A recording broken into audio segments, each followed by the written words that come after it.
Hey, what's up, family? It's your man, André Blake. Welcome to In the Whip. Here, I'll be talking to some artist friends of mine about their inner game, their outer game, and keys to their success. So come on and sit a spell and rap a taste as we share our journeys with you, me, and of course, my main man, my road dog, Marty Mart, that guy back there. And so welcome to In the Whip.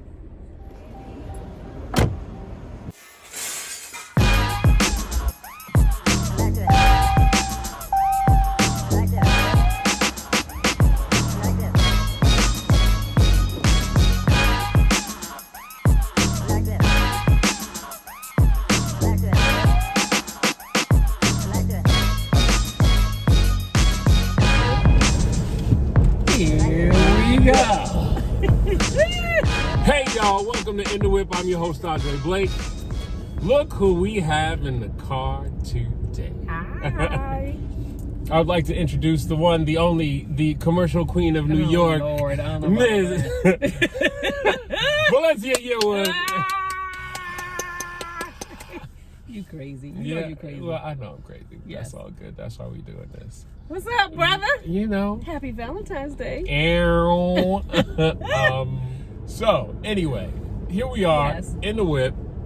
Thank y'all for joining us. In the whip.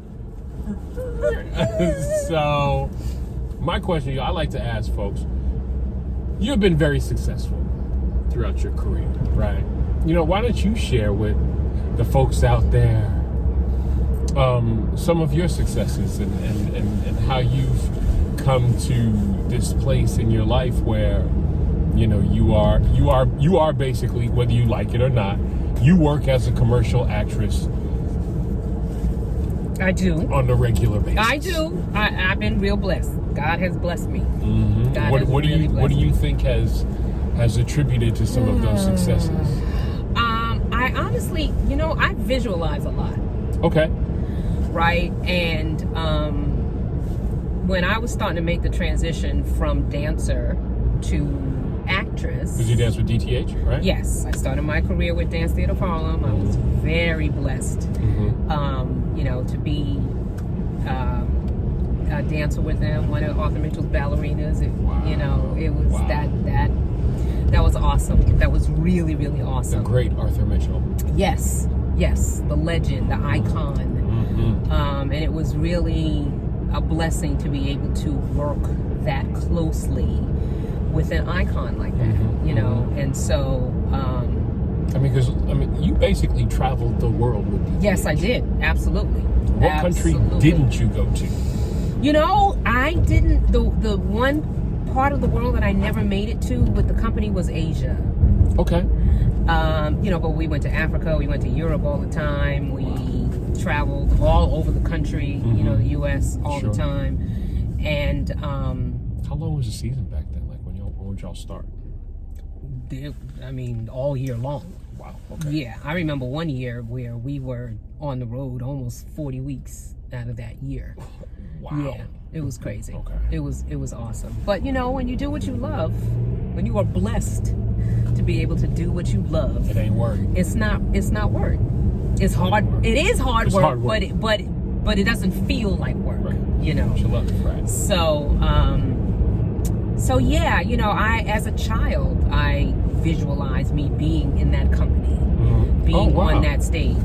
So you knew you wanted to be a dancer from young. I did, although that's not what I got my degree in. I got my degree in biology because when I was 15, I think I was 15 years old, I was looking for a black woman gynecologist because at that time, it was time for me to start taking care of myself, as a woman, as a female, and I couldn't find one. And so at that point, I was like, I can't be the only one out here looking for a black woman gynecologist, so let me explore that. And science, particularly biology, not so much organic chemistry and all that other stuff that you gotta take, but biology specifically, because I was a dancer, always intrigued me. Right. Sure. So in high school, I went to a magnet school in Queens, Hillcrest High School, which unfortunately doesn't exist anymore.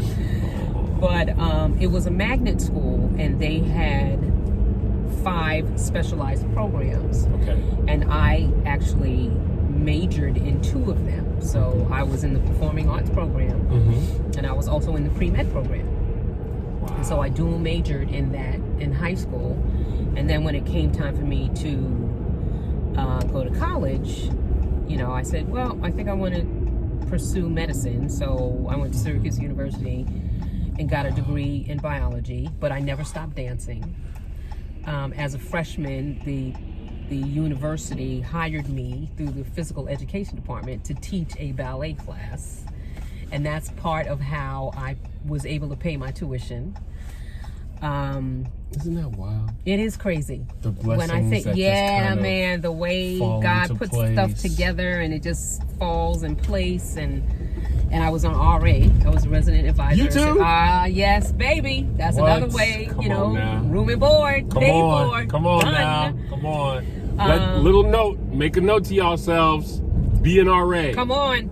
I'm just saying. Free room and board. I'm just saying. Yes. I'm just saying. And a cute little room by yourself. I'm just saying. I had a double room by myself. Thank you very much. Give me some of it, Okay. too.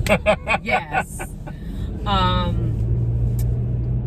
But when it came time to take the MCATs in my junior year, You're like, I was like, this is really not my calling. I know that medicine is a calling. I just knew it wasn't mine at that point. Yeah. But I also knew if I didn't get my degree that my parents would kill me. So I went on and finished. I didn't take the father from Trinidad, right? Yes, sir. Yes, sir. Yes. And you know Mother what you from going the South. what you gonna do with that? Okay. Dancing up and ting. Exactly. Yeah. Twirling You know? around the Oh, stage. please, You know? please, don't get Yeah. me started. Okay, exactly. But I visualized myself on that stage. I visualized myself moving a little forward, a couple of years, you know, past that. I visualized myself on a Broadway stage in The Lion King specifically. I visualized myself. Oh, you visualize Lion King as well? Like Yeah. literally that specifically? Yes. Wow. Yeah. And see, this is what happened. Talk about how things intersect. I went in for The Lion King. I auditioned for The Lion King when it first, you know, when they were having the original cast, Broadway cast auditions. And I was already doing another show. Okay. But Garth Fagan, who was the choreographer, I knew because I was with the Dance Theater of Harlem when he set a ballet at DTH. So he knew who I was. And he actually really was very, very interested in me for the original cast for Lion King. But I was already under contract with another show. And because I was the third girl to go into that track in 2 months, they put a 6-month rider on my contract. Yo. So I couldn't leave the show. You couldn't do nothing. Wow. They had you locked up. They had me locked up. But let me tell you how good God is. Because 3 weeks before Lion King opened in Minneapolis, their out-of-town tryout before they came to New York, my father died. Wow. So I would not have been able to do that anyway. Because you're mourning your dad. Because I was mourning my dad. Wow. And so Garth said to me, he said, the minute one spot opens up, it's yours. So fast forward 2 years, I am literally going through a depression because I'm mourning my father. Right. My husband and I moved from New York to New Jersey. I didn't know anybody out here. And I am literally, I remember, the only thing I remember about that time was I would sit on my couch and cry and watch Oprah. I'm telling you. Valencia. The crazy things, I'm telling you. The crazy things we do when we go through. Valencia. Honey, Oprah was speaking to me. And what Oh, and my I was God. standing at my kitchen sink one day, and I got a phone call from Mark Brandon, who was a casting director with Jay Bender Casting. And he said to me, "So, are you still interested in doing Lion King?" And I said, "Absolutely." He said, "Well, if you want it, it's yours." Oh. I didn't even have to go back in and audition. Okay? Won't So when it's yours, it's yours. it's yours. Won't And he do it? Yes, he will, honey. Yes, he will. Yes, he will. Wow. You want to like, trust me, if it's for you and you see it, eventually it will come to you, and in the time it's supposed to come. Not when you, not when you want, when it's supposed to. When it's supposed to come. So when it 5 years later, when it was like, okay, I need to start thinking about something else. The Lion King is killing my body. Right. Like killing my body. Right.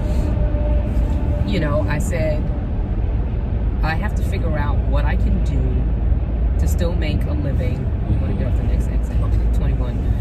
What I can do to still make a living and still stay connected, but let my body heal. And I did like 2 or 3 commercials while I was in the show. But once I left the show, you know, I went from doing 8 shows a week to not being able to walk on a treadmill for 15 minutes. So I had to figure out what I could do, but not be as physically taxed. Sure. I needed to heal. Right. Yeah. I needed to heal. And I just kind of fell into commercials. And 15 years later, wow, here I am on a TV screen near you. So, other than visualization, Yeah. and your faith is clearly strong. Yeah. What else do you think is a major component to helping you to achieve the way in which you've achieved? Classes. You always have to train. You always have to sharpen your skills. Got it. So, you know, as a dancer, if I am not performing, I'm in class. Got it. Right? If an athlete is not in season during the off season, they're still training. You're still training. Yeah. Absolutely. So, as an actor, as a vocalist, as You gotta work at it. you got to work at it, you know. And so I stay in class. Yeah. I absolutely stay in class, because that's where, if I don't, then, you know, my technique slips. Right. It's funny that you said it, because it was very, very interesting to me when I was teaching voiceover classes. Yeah. People would come to class, and everybody wants to be a star, Everybody wants to be a star. but nobody wants to do the work. Yep. And unfortunately, that is... Don't work like that. It does. You know? But, you know, at the end of the day, anything that you want to be excellent in, you have to train. Yeah. You know, You gotta I don't work want to for go it. to a doctor that just graduated college last week, You know. and decided that they're going to hold it, Right. you know, hang a shingle. It's like that. There's No. a commercial out now, and the doctor comes in. It's like, Yes. "Hey, I just got reinstated." And you're like, "Really, bro?" Right, exactly. We'll figure it out. No, It's like, nah, bro. No, that ain't good We enough. ain't, That's not good enough. You know, and so when people come to me and say, "Oh, well, you know, somebody told me I had a good voice, so maybe I should do voiceovers. What should I do?" I say, take a class. Take a glass. That's the first thing that you need to That's do. too funny. You know, oh, well, you know, I think that I want to do commercials. Good. Go take yourself a class or That's right. two. Go take an acting class. Go take an commercial acting class or an take a voice improv class. I want to make this class, right. And then go come in back class to me. and make some mistakes and fall on your face and see if you can deal with that rejection. That's exactly right. That's Very exactly real. right. Very, very real. Yeah. We're about to be at our destination, Valencia. My man. Thank you, sis. I love this man. I'm Just so you know. I'm Valencia's TV husband. Honey. We've done a bunch of yes, how many? we have. At least 3 or 4. Yeah. We got one running right now. Hello. So Make it with right. that, thank you all for joining me in the whip. We will see y'all next time. Peace out, my people. Peace.